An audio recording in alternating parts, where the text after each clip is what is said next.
कहते हैं ना कि मूर्ति पूजा क्यों करते हो, जबकि वेदों में कहा गया है प्रतिमा नास्ति, प्रतिमा नहीं होनी चाहिए। वही वेद कहते हैं सर्वम खलु इदम ब्रह्म, हर जगह भगवान है, ऐसी कोई जगह नहीं जहाँ प्रभु नहीं है। ऐसे समझे जिसको ईश्वरीय शक्ति का इतना सा भी अनुभव ना हो और उसे आप कहोगे निर्गुण ब्रह्म में ध्यान लगा ले, तो वो नहीं लगा सकता।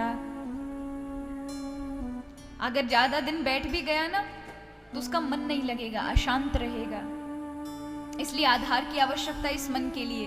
तो फिर क्या कहा कि भैया परमात्मा का एक विग्रह लें, उस विग्रह को देखकर मन को साधने का प्रयत्न करें, उनको देख करके उस झांकी को अपने मन के अंदर बसाएं तो मन बड़े आराम से लगेगा। और ये तो महाराज आज की साइंस भी प्रूव कर चुकी है। क्या प्रूव किया है आज की साइंस? जिस विज्ञान को हम लोग बोलते हैं कि वो अगर बता दे, प्रमाणित कर दे, तो हम मान लेंगे। वही विज्ञान कहती है कि इस मन पर शब्द से ज्यादा चित्र का बड़ा गहरा प्रभाव है। आप शब्द से कोई चीज इस मन पर बोलो, ये आप उस शब्द में से भी 5% याद रखेंगे। अब आप इसलिए कथा का जो वक्ता सुनाता है उसका केवल 10% श्रोता सुन पाता है। कितना? केवल 10%। लेकिन चित्र का मन पर बड़ा गहरा प्रभाव है। किसी चीज का आपने चित्र देख लिया तो बस महाराज वो मन ने तुरंत पकड़ लिया।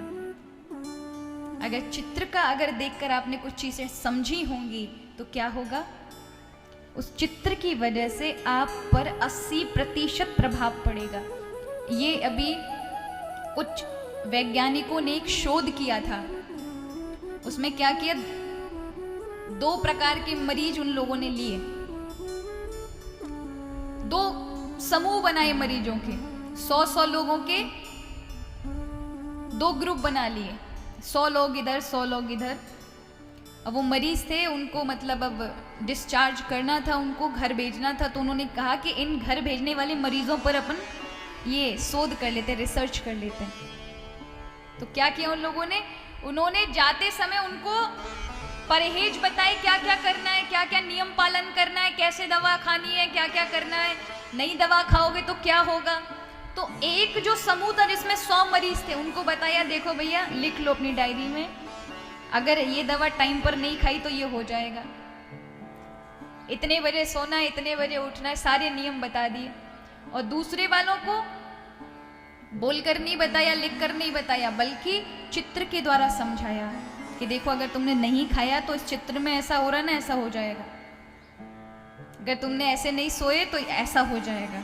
वो चित्र वालों को भी चित्र की तरह समझाया और भेजा। और 1 हफ्ते बाद जब पहले वाले ग्रुप से जिसमें 100 मरीजों को लिख करके और शब्द से बताया था, उनसे पूछा आपको कितना याद है जो हमने बताया था, तो वो कहते हैं हमको तो केवल 7% याद है, बाकी सब भूल गए हम, क्या आपने बताया था हमको समझ ही नहीं आया। सारे के सारे 100 लोग बोलते 7% याद है। और जब उनको फोन किया, जिनको पिक्चर से समझाया, फोटो से समझाया था, उनको जब फोन किया तो वो बोलते हैं जी हमको 50% याद है, आप हमसे पूछ सकते हैं। और ये सारे के सारे उन 100 लोगों पर उसका असर पड़ा। इससे पता चला उन्हें कि इस मन पर शब्द से ज्यादा चित्र का यानी दृश्य का गहरा प्रभाव है।